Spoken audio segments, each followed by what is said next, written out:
जय भोलेनाथ की। शिव महापुराण कथा रुद्र संहिता पार्वती खंड नवम अध्याय। पार्वती के विवाह के संबंध में मेना और हिमालय का वार्तालाप। पार्वती और हिमालय द्वारा देखे गए आपने स्वप्न का वर्णन। नारद जी बोले, हे विधे, हे तात, हे शिव भक्तों में श्रेष्ठ, हे प्राज्ञ, आपने करुणा करके भगवान शिव की यह अद्भुत कथा कही, उससे मेरे मन में बहुत प्रीति बढ़ी है। हे विधे, जब दिव्य दृष्टि वाला मैं अपने स्थान को चला गया, तब हे तात क्या हुआ, अब कृपा कर उसे मुझे बताइए। ब्रह्मा जी बोले, हे मुने, आपके स्वर्ग चले जाने पर कुछ समय बीतने पर मेना ने हिमालय के पास आकर उन्हें प्रणाम किया। तत्पश्चात पुत्री को प्राणों से भी अधिक चाहने वाले साध्वी गिरिप्रिया मेना वहां बैठकर अपने पति गिरिराज से विनय पूर्वक कहने लगे। मेना बोली, स्त्री स्वभाव के कारण मुनि की बात को मैंने अच्छी तरह नहीं समझा। मेरी यह प्रार्थना है कि आप कन्या का विवाह किसी सुंदर वर के साथ कर दीजिए। यह विवाह सर्वथा अपूर्व सुख देने वाला होना चाहिए। गिरजा का वर शुभ लक्षणों से संपन्न और कुलीन होना चाहिए। मेरी पुत्री मुझे प्राणों से भी अधिक प्रिय है। वह प्रिया उत्तम वर पाकर जिस प्रकार से भी प्रसन्न हो और सुखी हो सके, वैसा कीजिए। आपको मेरा नमस्कार है। ब्रह्मा जी बोले, ऐसा कहकर अश्रुयुक्त मुख वाली मेना पति के चरणों में गिर पड़ी। तब बुद्धिमानों में श्रेष्ठ हिममान उन्हें उठाकर यथोचित बात कहने लगे। हिमालय बोले, हे देवी, हे मेने के, मैं यथार्थ और तत्व की बात बताता हूँ, सुनिए। आप भ्रम छोड़िए, मुनि की बात कभी झूठा नहीं हो सकती। यदि आपको पुत्री के प्रति स्नेह है तो उसे सादर शिक्षा दीजिए कि वह भक्ति पूर्वक सुस्थिर चित्त से शंकर के लिए तप करे।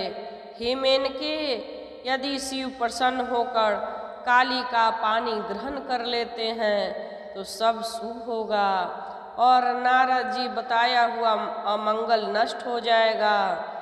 शिव के समीप सारे अमंगल सदा मंगल रूप हो जाते हैं। इसलिए आपके शिव के प्राप्ति के लिए पुत्री को तपस्या करने की शीघ्र शिक्षा देनी चाहिए। ब्रह्मा जी बोले, हे नारद, हिमवान की यह बात सुनकर मेरा परम प्रसन्न हुई। मेना बहुत खुश हुई। वे तपस्या में रुचि का उपदेश देने के लिए पुत्री के पास गई। पुत्री ने सुकुमार शरीर पर दृष्टिपात करके मेना को बड़ी व्यथा हुई और उनके दोनों नेत्रों में शीघ्र ही आंसू भर आए। तब गिरिप्रिया मेना पुत्री को उपदेश न दे सकी, किंतु माता की उस चेष्टा को वे पार्वती शीघ्र ही समझ गई। तदंतर वे सर्वज्ञ परमेश्वरी कालिका देवी माता को बार बार आश्वासन देकर शीघ्र कहने लगे। पार्वती बोली, हे माता, हे महाप्रज्ञ, सुनिए। आज की रात्रि में ब्रह्म मुहूर्त में मैंने एक स्वप्न देखा है, उसे बताती हूँ, आप कृपा करें। हे माता, एक दयालु एवं तपस्वी ब्राह्मण ने मुझे शिव के निमित्त उत्तम तपस्या करने का प्रसन्नतापूर्वक उपदेश दिया है। ब्रह्मा जी बोले, हे नारद, यह सुनकर मेनका ने वहाँ शीघ्र अपने पति को बुलाकर पुत्री को देखे हुए उस स्वप्न को पूर्ण रूप से बताया। तब मेनका से पुत्री की स्वप्न को सुनकर गिरिराज बड़े प्रसन्न हुए और वाणी से पत्नी को समझाते हुए कहने लगे। गिरिराज बोले, हे प्रिय, मैंने भी रात के अंतिम पहर में एक स्वप्न देखा है। मैं आदर पूर्वक उसे बताता हूँ, आप प्रेम पूर्वक सुने। नारद जी के द्वारा बताए गए वर के अंगों लक्षणों को धारण करने वाले एक परम तपस्वी प्रसन्नता के साथ तपस्या करने के लिए मेरे नगर के निकट आए। तब मैं भी अति प्रसन्न होकर अपनी पुत्री को साथ लेकर वहाँ गया। उस समय मुझे ज्ञान हुआ कि नारद जी द्वारा बताए हुए वर भगवान शंभु यही हैं। मैंने उन तपस्वी को सेवा के लिए अपनी पुत्री को उपदेश देकर उनसे भी प्रार्थना की कि वे इसकी सेवा स्वीकार करें, परंतु उस समय उन्होंने उसे स्वीकार नहीं किया। इतने में वहाँ सांख्य और वेदांत के अनुसार बहुत बड़ा विवाद छिड़ गया। तदंतर उनकी आज्ञा से मेरी पुत्री वहीं रह गई और अपने हृदय से उन्हीं की कामना रखकर भक्ति पूर्वक उनकी सेवा करने लगे। हे सुमुखी, मैंने यही स्वप्न देखा था जिसे तुम्हें बता दिया। अतः हे प्रिय, उस समय तक इस स्वप्न की फल की परीक्षा करनी चाहिए। इस समय यही उचित जान पड़ता है। अब आप इसी को मेरा निश्चित मत समझिए। ब्रह्मा जी बोले, हे मुनीश्वर, यह कहकर वे गिरिराज तथा मेना शुद्ध चित्त हो कुल काल पर्यंत स्वप्न फल की प्रतीक्षा करने लगे। इसके अनंतर अभी कुछ भी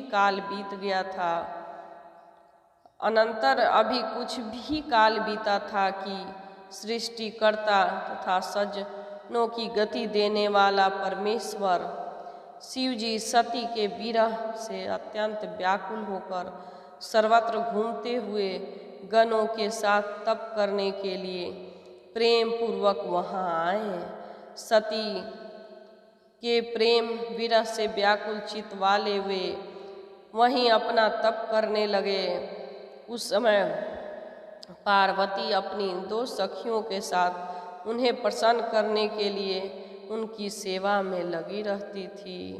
उस समय उन आत्मस्वरूप शिव को मोहित करने के लिए देवताओं के द्वारा भेजे गए कामदेव के बाणों से विद्ध होकर भी भगवान शंभु विचलित नहीं हुए। अपनी नेत्र अग्नि से कामदेव को जलाकर मेरे वचन का स्मरण कर वे वहीं अंतर ध्यान हो गए। तत्पश्चात कुछ समय बीतने के बाद गिरिजा के अभिमान का नाश करके पुनः उनकी कठोर तपस्या से प्रसन्न किए गए महेश्वर प्रसन्न हुए। उसके बाद विष्णु के द्वारा प्रसन्न किए गए रुद्र ने लोकाचार का आश्रय लेकर पार्वती के साथ विवाह किया।